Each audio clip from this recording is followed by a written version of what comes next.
পরবর্তী ঘোষণা না আসা পর্যন্ত দেশের সকল প্রকৌশল বিশ্ববিদ্যালয়ে কমপ্লিট শাটডাউন কর্মসূচি বলবৎ থাকবে, জানিয়েছেন প্রকৌশলী অধিকার আন্দোলনকারীরা। একই সাথে পরবর্তী 2 সপ্তাহে বিভাগীয় ও জাতীয় প্রকৌশলী সম্মেলনের ঘোষণা দিয়েছে শিক্ষার্থীরা। 13টি মশলার এক দারুণ কম্বিনেশনে তৈরি ইফাত রশিদ বিরিয়ানি মশলা। উৎসব এখন প্রতিদিন।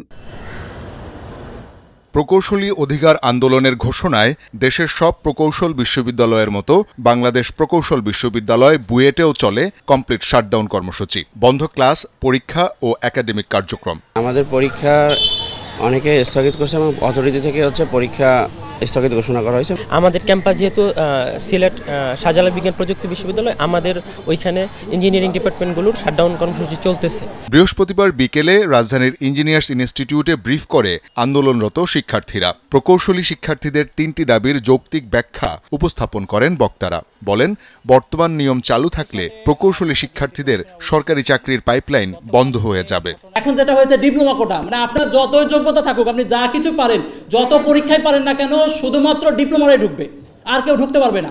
এই কারণে এটা অবশ্যই একটা কোটা। পরবর্তী ঘোষণা না দেয়া পর্যন্ত দেশের সব প্রকৌশল বিশ্ববিদ্যালয়ে কমপ্লিট শাটডাউন চালিয়ে যাওয়ার ঘোষণা দেয়া হয়। একই সাথে ঘোষণা আসে বিভাগীয় ও জাতীয় প্রকৌশলী সম্মেলনের। আমাদেরকে যদিও কমিটমেন্ট দেওয়া হয়েছিল গতকালকেও, সেটা আজকেও কিন্তু আমরা কোনো বাস্তবায়ন পাইনি।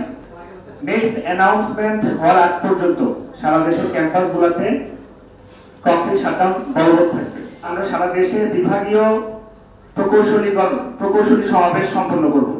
নেক্সট সপ্তাহে আমাদের একটি জাতীয় সমাবেশ সম্পন্ন হবে। এদিকে শিক্ষার্থীদের একটি দল মিছিল নিয়ে ডিএমপি কমিশনারের কার্যালয়ের সামনে যেতে চাইলে মৎস্য ভবনের সামনে পুলিশ তাদের আটকে দেয়। পরে মিছিল নিয়ে ইঞ্জিনিয়ার্স ইনস্টিটিউটের সামনে সমাবেশ করে তারা। যতক্ষণ না পর্যন্ত এই কমিটির পূর্ণাঙ্গ রিপোর্ট দেওয়া হবে, ততদিন পর্যন্ত 10ম গ্রেড থেকে 9ম গ্রেডে যে কোনো ধরনের প্রমোশন বন্ধ রাখতে হবে এবং 10ম গ্রেডে কোনো রকম নিয়োগ পরীক্ষা নেওয়া যাবে না। মাসুদের বহিষ্কার ছাড়া আমরা এখান থেকে এই দাবি আদায় না করে আমরা যাব না। 3 দফা দাবির দ্রুত বাস্তবায়নের দাবিতে আন্দোলন চালিয়ে যাওয়ার ঘোষণা দিয়েছে প্রকৌশলী শিক্ষার্থীরা। শওকত মঞ্জুর শান্ত, যমুনা নিউজ, ঢাকা।